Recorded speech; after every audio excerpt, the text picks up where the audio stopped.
segera balik ke pangkuan Mataram. Ia belum sepenuhnya percaya dengan hasil peperangan di Praia waktu itu. 2 kali Praia diserang, 2 kali pula Mataram mengalami kegagalan. Ada 2 upaya.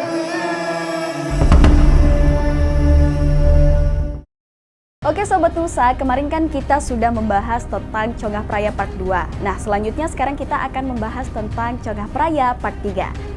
Mataram membalas, Tuan Guru Ali Batu gugur di Pakukling. Setelah penarikan pasukan Made dan Ketut tepat pada tanggal 22 September 1891 itu, kekuasaan Mataram di Lombok bagian timur, selatan, dan tengah telah runtuh sepenuhnya. Setelah hampir 51 tahun berkuasa, Mataram terpaksa harus merelakan wilayah kekuasaannya itu diduduki oleh para pemuka Sasak.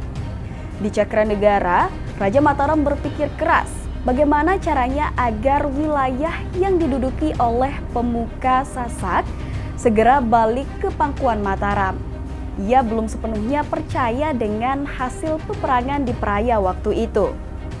2 kali Praia diserang, 2 kali pula Mataram mengalami kegagalan.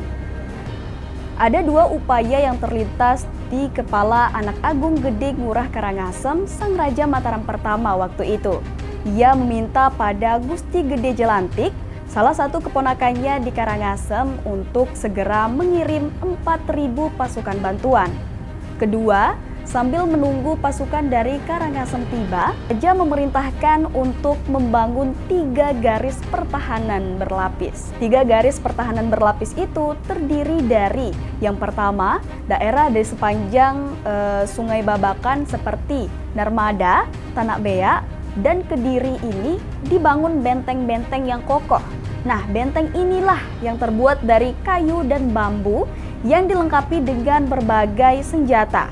Yang kedua, jalan-jalan penghubung menuju Mataram, Cakranegara, Gunung Sari, dan Taman Narmada segera dipagari dengan kayu yang kokoh serta dijaga oleh beberapa pasukan.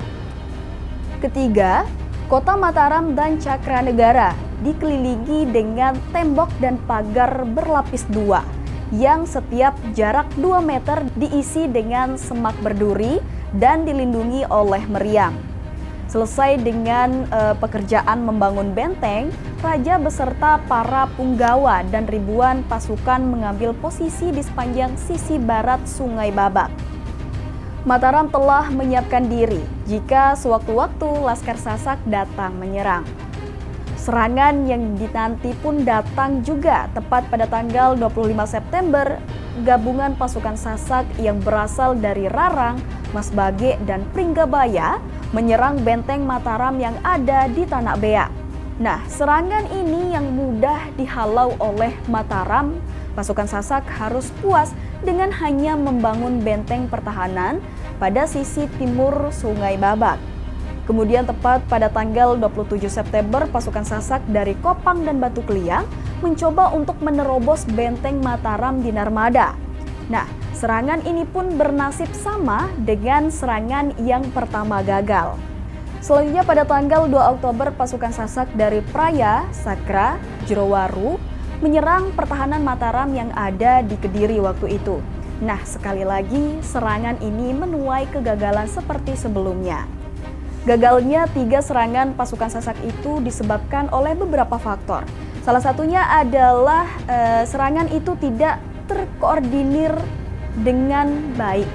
Masing-masing dari pemimpin pasukan melancarkan serangan yang terpisah dan bersifat sporadis. Berbeda dengan pasukan Mataram yang satu komando, pasukan Sasak cenderung bergerak bebas. Nah, dan para pemimpinnya ini seringkali mempunyai kepentingan yang berbeda-beda pula. Bagi pasukan Sasak, setelah 3 serangan yang gagal itu, pasukan Sasak ini seperti telah kehabisan tenaga, Sobat Nusa. Nah, jadi kegagalannya ini menyusup ke barisan pertama pertahanan Mataram yang telah membuktikan pasukan Sasak tidak punya kemampuan untuk menyerang lagi. Kemudian tepat pada tanggal 5 Oktober, dibantu dengan pasukan yang baru tiba dari Karangasem, Bali, Mataram melakukan serangan balasan. Tidak seperti Sasak, pasukan Mataram ini melancarkan serangan yang teratur dan terpusat pada satu sasaran.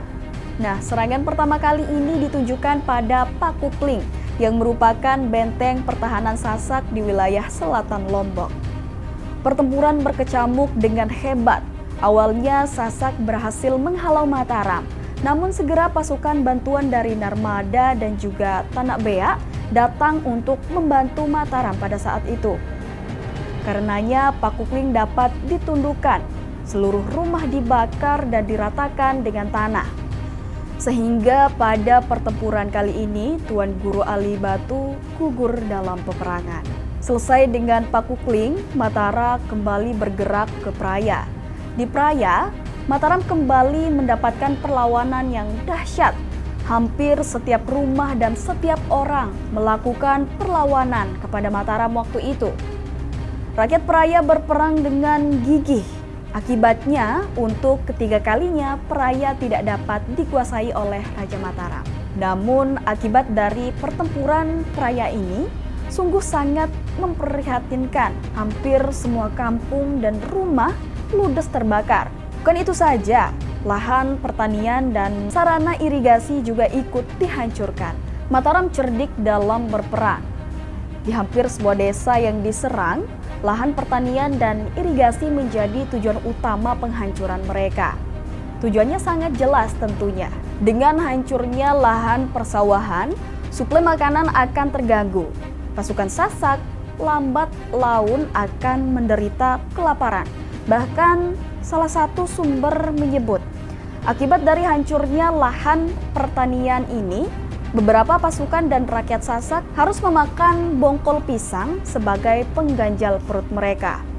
Kemudian setelah Praya pada tanggal 29 Oktober, pasukan Mataram mulai menyerang Batujai. Di sini pertempuran terjadi dengan hebat. Rakyat Batujai berperang dengan semangat juang yang tinggi. Namun perbedaan peralatan tempur telah membuat peperangan itu tidak seimbang. Mataram yang lebih banyak menggunakan bedil memaksa Batujai untuk menawarkan penyerahan akibat dari pertempuran ini. 200 laskar Sasak dan 40 orang dari pihak Mataram tewas. Pada 9 Desember bersama dengan 3.000 pasukan Karangasem yang baru saja tiba, Raja Mataram memimpin langsung penyerangan Sukerare. Pasukan Sasak yang ada di Sukerare ini meskipun sempat memberikan perlawanan, namun akhirnya menyerah juga. Mengingat Lombok sudah masuk musim penghujan waktu itu, Raja menawarkan genjatan senjata. Bukannya menerima, pasukan Sasak justru menyerang kembali Sukerare yang baru saja menyerah. Nah, akibat dari serangan itu dengan mudah dihalau oleh Mataram. Lalu bagaimanakah nasib dari Kopang, Rarang, dan juga Batu Kliang? Akankah mereka akan diserang juga? Ikuti terus kelanjutannya di Info Nusa.